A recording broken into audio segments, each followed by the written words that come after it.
Evelyn Glenny एक musician है। वो ड्रम्स बजाती है, लेकिन एवलिन थोड़ी अलग है। वो सुन नहीं सकती। एवलिन बहरी है, लेकिन उन्होंने कभी हार नहीं मानी। वो एक मशहूर परकशनिस्ट बनी।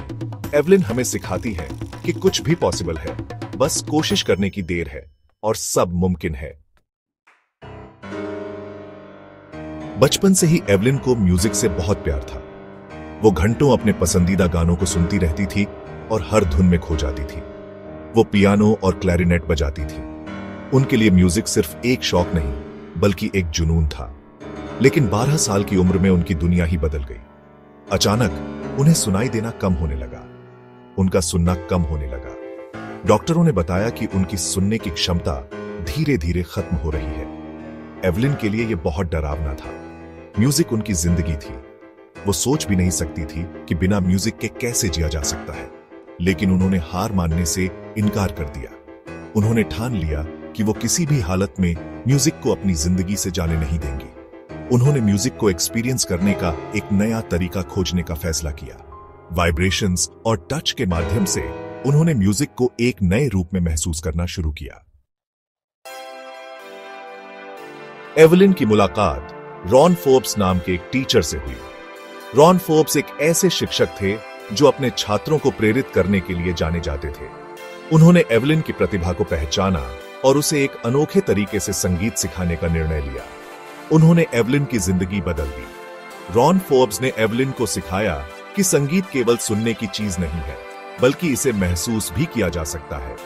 उन्होंने एवलिन से कहा कि म्यूजिक को फील करो। उन्होंने उसे सिखाया कि कैसे अपने शरीर के माध्यम से संगीत की ध्वनियों को महसूस किया जा सकता है। उन्होंने कहा, अपने शरीर से सुनो। रॉन फोर्ब्स ने एवलिन को बताया कि संगीत की ध्वनियों को अपने शरीर के विभिन्न हिस्सों में महसूस किया जा सकता है। एवलिन ने वाइब्रेशंस को महसूस करना शुरू कर दिया। उसने अपने हाथों, पैरों और छाती में संगीत की ध्वनियों को महसूस करना सीखा। वो उन्हें अपने पैरों में, अपने हाथों में, अपनी छाती में महसूस करती थी। धीरे धीरे एवलिन ने संगीत को एक नए दृष्टिकोण से देखना शुरू किया। उन्होंने सुनने का एक नया तरीका खोज लिया था। एवलिन ने महसूस किया कि संगीत को महसूस करने का यह तरीका उसे एक नई दुनिया में ले जा रहा था, जहां वह अपनी पूरी आत्मा से संगीत का आनंद ले सकती थी। एवलिन ने बहुत मेहनत की। उन्होंने अपने सपनों को साकार करने के लिए दिन रात एक कर दिया। बचपन से ही संगीत के प्रति उनका जुनून अद्वितीय था। उन्होंने म्यूजिक को फील करना सीख लिया। एवलिन ने अपने सुनने की क्षमता खोने के बावजूद संगीत को महसूस करने का एक अनोखा तरीका खोज निकाला। वो एक बेहतरीन म्यूजिशियन बन गई।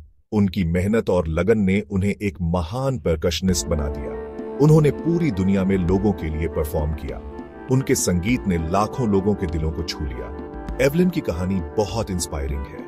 उनकी यात्रा संघर्ष और सफलता की एक मिसाल है। वो हमें सिखाती है कि कभी हार नहीं माननी चाहिए। उनकी कहानी हमें यह सिखाती है कि किसी भी मुश्किल को पार किया जा सकता है। वो हमें दिखाती है कि हम किसी भी मुश्किल का सामना कर सकते हैं। उनकी दृढ़ता और समर्पण हमें प्रेरित करते हैं। हम सब में अपने सपनों को पूरा करने की ताकत होती है। एवलिन की कहानी हमें यह विश्वास दिलाती है कि हम भी अपने सपनों को साकार कर सकते हैं।